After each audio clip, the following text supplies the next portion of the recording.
premiering on Disney Plus is the 8th episode of the Marvel Universe's What If series, in which Natasha Romanoff and Clint Barton attempt to destroy Ultron after a catastrophe of massive magnitude. That's why today on the Summarizer, what if Ultron won?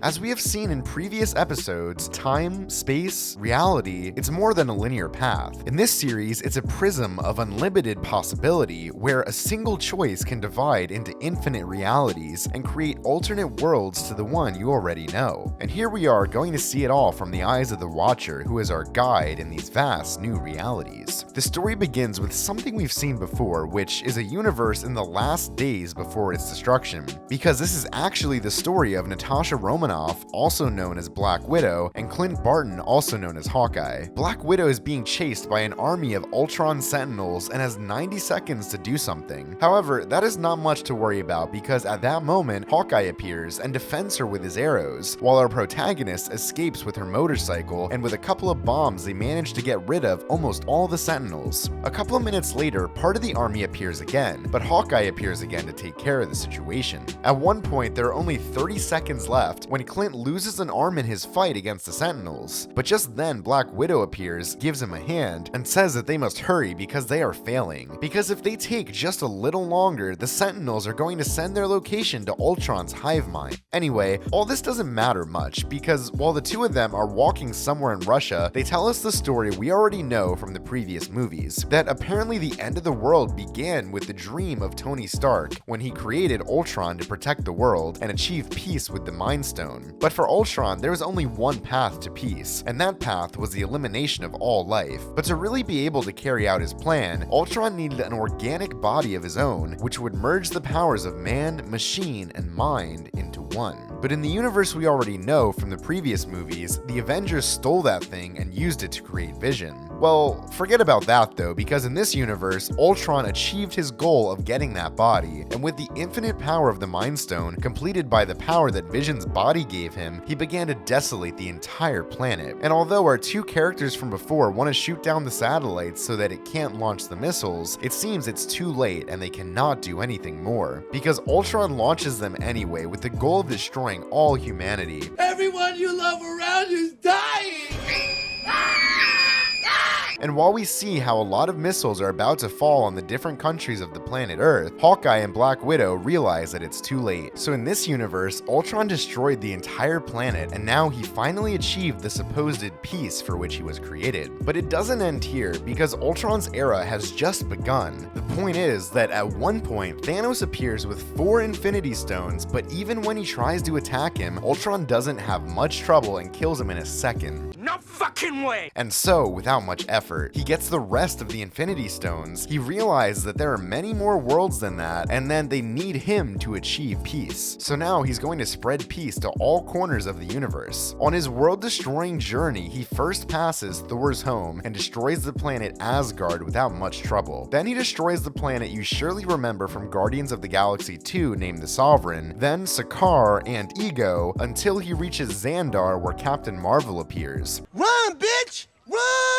There she takes him to the core of the planet. She gives him quite a fight, and at one point it looks like she's finally going to be able to stop him. But when she's about to destroy him, he gets away and ends up destroying the planet and all those in his system. Then he realizes that his work to achieve peace on all the planets is finished. Yes, even though achieving peace implies having killed everyone, but that doesn't matter much. What does matter is that once his mission is accomplished, Ultron becomes a program without purpose, sentenced to be alone until infinity. The point is that at that moment, he feels the presence of another person, who is neither more nor less than the Watcher. So he realizes that his work is not yet finished because he learns that there are also alternate universes. Upon realizing this, the Watcher doesn't understand how this can be possible and worries about the horrors he could cause if he enters the multiverse. But he also says that there is one last hope for that not to happen. At this point, our two protagonists enter a place with the KGB archives and start looking for some documents. After searching almost almost everywhere, they find the shield, and although Nat is in a good mood and makes a couple of jokes, Clint is tired of searching. At that moment, they are very close to finding the box with the answer, but just then, Hawkeye decides to stop looking. There, Nat tells Clint to cheer up because if they want to take down Ultron, they need an AI to fight the code. But Clint, tired of looking all over the warehouse, tells her that the Death Star plans are not in that base, although the Watcher knows they are right in the box next to him. Anyway, in the end, they end up finding it because at that moment, Nat finds what they were looking for, and there they discover that there's an old Hydra base in Siberia with the name of Zola, and it's the only thing that can help them to eliminate Ultron. After seeing that, the Watcher says that there is still hope to save their lives, but at that moment, Ultron finds him, who apparently already knows that there are multiple universes, and his next plan is to destroy all timelines. By this point, our two characters are already in Siberia when Nat says that Arnim Zola was a Hydra scientist who infiltrated S.H.I.E.L.D., and before dying, he transferred his mind to a series of data. One was destroyed with Steve, and another Hydra hid there. Then they turn on the computer, and the person who's inside recognizes them, and they ask him to help them. They tell him that Ultron destroyed everything and the story we already know, and that they need his help to infiltrate his code and dismantle it from the inside, something similar to what he did with S.H.I.E.L.D. All this asking him doesn't make much sense though, because after that, they threaten him with destroying the computer if he doesn't do it, so he accepts. Then they call the Avengers Tower, order a pizza, and I guess with that, the Ultron network is going to locate them and go looking for them. The plan is to load the program through a Sentinel drone, and with that, attack Ultron.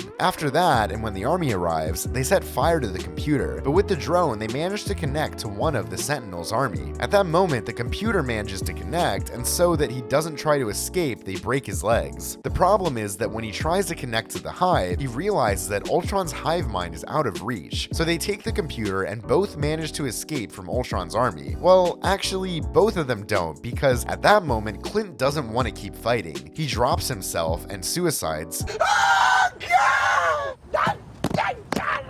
killing the whole Ultron army. Meanwhile, Nat realizes that her old friend died, and the computer tells her that they have to continue because more Sentinels are approaching. There he tells her that apparently he couldn't connect to the hive because the Sentinels can communicate interstellarly or something like that. The point is that apparently Ultron is not in the observable universe, but is fighting the Watcher. Then after fighting for a while, he ends up making the Watcher leave his usual place and ends up falling to one of the planets. At that moment, he tells him that as a Watcher, he cannot alter the natural order of things. Ultron says he cannot stop him, and both begin to fight. But at that moment, the Watcher gets more power, gets what seems to be a new suit, and starts fighting across universes. There he starts to beat him, makes the universes change, and when he's about to destroy him, the Watcher manages to escape. Fuck this. But now Ultron is watching everything from the Watcher's place. Finally, the Watcher meets Doctor Strange and tells him that he has no choice. But at that moment, Doctor Strange himself asks him if he's ready to break his oath, and together they prepare to destroy Ultron. That was What If Ultron Won. Don't forget to subscribe so you don't miss the last episode of What If next week. And finally, comment which series or movie you'd like me to summarize for future videos. See you later. Go to work. Okay. Bye.